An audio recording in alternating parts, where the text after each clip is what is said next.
میری امی مجھے کہنے لگی، جا یوسف بیٹا، یا کوئی محلے میں گھر ڈھونڈ کسی کا، کوئی خالی گھر ہو کرائے پہ ڈھونڈ۔ میں نے کہا نہیں امی چھوڑیں، ہم رہیں گے اس گھر میں، ہم ابو کو نہیں آنے دیں گے۔ ابو کہنے لگا کہ میں بھی دیکھتا ہوں کون نکالتا ہے مجھے اس گھر سے۔ میری امی کہنے لگی، جا یوسف، تجھے میں کہہ رہی ہوں ہم ایک منٹ بھی اس گھر میں نہیں رہیں گے، ورنہ میں جا رہی ہوں اس چودھری کے پاس۔ چودھری کا نام سنتے ہی میرے ابا کو مزید غصہ آنے لگا۔ کہنے لگا، چودھری کا کیا مطلب؟ تمہارا چودھری کے ساتھ کیا تعلق ہے؟ پھر میری امی مزید غصے سے ابا کو کہنے لگی، ابھی تک تو نہیں تھا، لیکن اب تم آگے آگے دیکھو، تم نے بہت ہلکے میں مجھے لیا تھا۔ پھر میرا ابا گاؤں کی روایت کے مطابق میری امی کو کہنے لگا، اگر میں نے تمہیں اس چودھری کے ساتھ دیکھ لیا تو میں تمہیں جان سے مات دوں گا، خبردار جو تم اس کے پاس گئی۔ میری امی کو غصہ دلانے کے لیے یہ الفاظ کافی تھے۔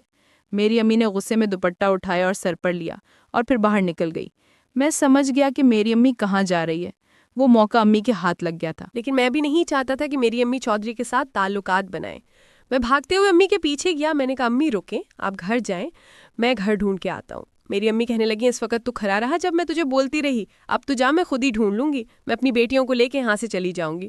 میں نے کہا، امی میں آپ کے ساتھ ہوں، آپ پریشان نہ ہو، آپ گھر جائیں، میں ہی گھر ڈھونڈ کے آتا ہوں اور اسی شام کو سامان ہم اٹھا لیں گے۔ کافی اصرار کرنے کے بعد میری امی مان گئی اور واپس گھر آئی۔ میں آیا تو دکان کھلی ہوئی تھی۔ میں نے کہا، چھوٹے، آج دکان پہ تو بیٹھے گا، میں آج ذرا بزی ہوں۔ میں نے ایک دوست کو فون کیا، میں نے کہا، یار کوئی گھر خالی ہے گاؤں میں یا کرائے پہ ہی مل جائے۔ پھر وہ میرا دوست مجھ سے کہنے لگا، تم کیوں پوچھ رہے ہو؟ پھر میں نے اس سے بتایا کہ یار اس طرح میری امی اور ابو کا جھگڑا ہوا ہے اور ابو کہہ رہے ہیں کہ تم لوگ گھر خالی کرو۔ پھر میرا دوست سمجھانے لگا، کہنے لگا، یوسف کوئی بات نہیں، یہ تو عام سی بات ہے، گھر خالی کرنے کی کوئی ضرورت نہیں ہے۔ میں نے کہا، یار تم مجھے سبق مت سکھا، یہ بتا گھر ملے گا یا نہیں؟ اس نے کہا، ڈھونڈنے کی ضرورت ہے، میرے چچو ویسے بھی فیملی کے ساتھ کراچی میں شفٹ ہو گئے ہیں، میرے چچو کا گھر خالی پڑا ہوا ہے، کیا تو میں اس کی چابی دے دوں؟ میں نے کہا، ہاں یار، وہ گھر ویسے بھی میری دکان کے نزدیک ہی تھا، اچھا تھا۔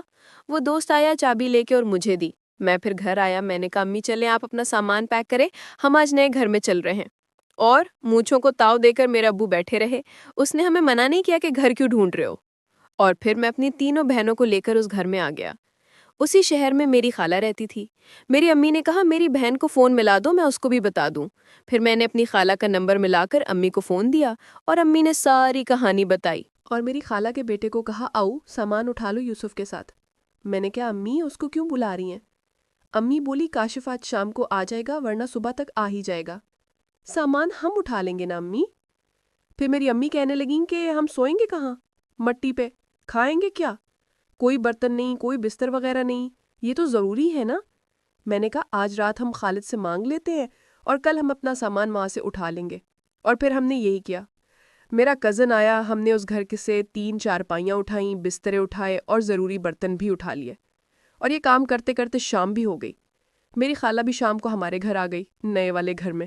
میری امی کو کہنے لگیں، کھانا مت بنانا، میں کھانا بنا کے لاؤں گی تمہارے لیے، میری بیٹی کھانا بنا رہی ہے۔ میری خالہ کی ایک بیٹی تھی اور ایک بیٹا تھا۔ پھر میں نے کہا، چلو شکر ہے کھانے کا تو ہو گیا، ورنہ کہاں سیٹنگ کرتے پھرتے۔ پھر خالہ امی کو سمجھانے لگیں، ہم تو تجھے شروع سے ہی کہتے تھے کہ اس بندے سے طلاق لے لے، تو ہی چمٹی پڑی تھی اس بندے کو۔ اب بھگت لیا۔ امی اور خالہ آپس میں باتیں کر رہی تھی۔ میری بڑی بہن مجھے کہنے لگی، یوسف ذرا میری بات سنو۔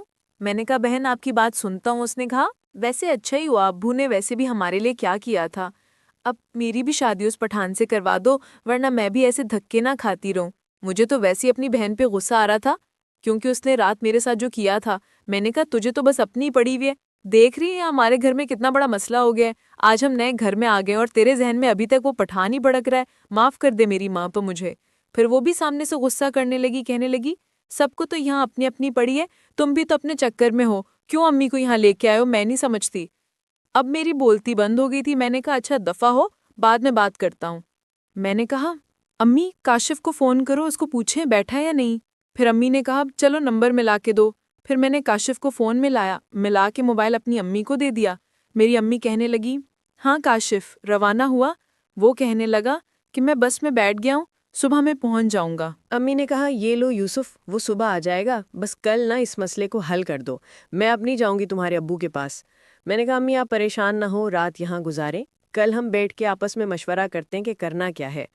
پھر امی کہنے لگی کہ کرنا کیا ہے، طلاق چاہیے مجھے، ایسے ظالم انسان کے ساتھ مزید گزارا نہیں کر سکتی۔ پھر میری خالہ میری امی کو کہنے لگی بچوں کا تو سوچ، ان کا کیا ہوگا، اس عمر میں طلاق لے گی تو۔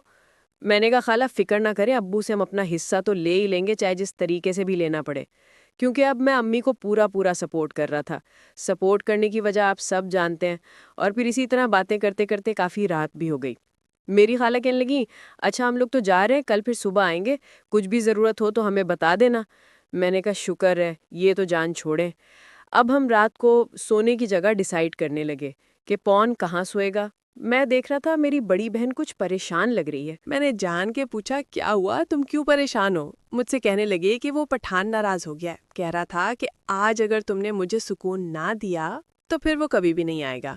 میں نے کہا ہم تو صبح سے لے کے شام تک جھگڑوں میں ہی لگے ہوئے ہیں، تمہاری کب اس سے بات ہوئی اور اس کو کس طرح ملنا ہے؟ اس نے کہا میرے پاس اس کا نمبر ہے، میں نے فون کیا تھا۔ میں نے کہا اچھا پھر کیا کرنا ہے؟ تم تو کل وعدہ خلافی کر کے گئی ہو نا، مجھے کہا تھا کہ سکون دو گی لیکن تم نے دیا ہی نہیں۔ میری بہن کہنے لگی کیسے دیتی، پٹھان بھی تو نہیں آیا تھا، یہ بھی تو وعدہ ہوا تھا کہ تمہیں سکون دینے کے بعد میں اس پٹھان کو جا کے دوں گی، میں اس کے بنا نہیں رہ سکتی، وہ مجھے بہت سکون دیتا ہے۔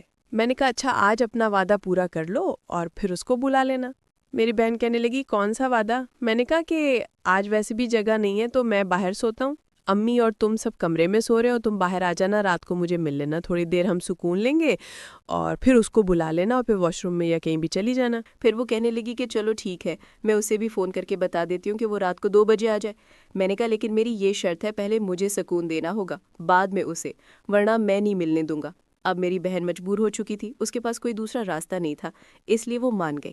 میں تو امی کے ساتھ جگہ بنا کر سونے کی تیاری کر رہے تھے۔ پھر میں نے کہا امی نئی جگہ ہے، اس لیے میری چارپائی باہر صحن میں ڈال دو، میں باہر سو جاؤں گا۔ عائشہ، سلمہ اور میری امی اور میری بڑی بہن سارے کمرے میں سو گئے، میں باہر سو گیا۔ رات کی تقریباً 1 بجے میں تھکان کی وجہ سے میری آنکھ لگ گئی تھی اور پھر میری بہن نے مجھے ہاتھ لگا کر اٹھایا، کہا بھائی آپ تو سو رہے ہیں۔ پھر میں نے اسے ہاتھ سے پکڑ کر چارپائی پر کھینچا اور پھر گلے سے لگایا۔ دوستو اس کہانی کی اگلی قسط دیکھنے کے لیے چینل کو سبسکرائب کر لے اور بیل کے آئیکن کو کلک کر لے تاکہ نئی آنے والی قسط آپ کو جلد از جلد مل سکے۔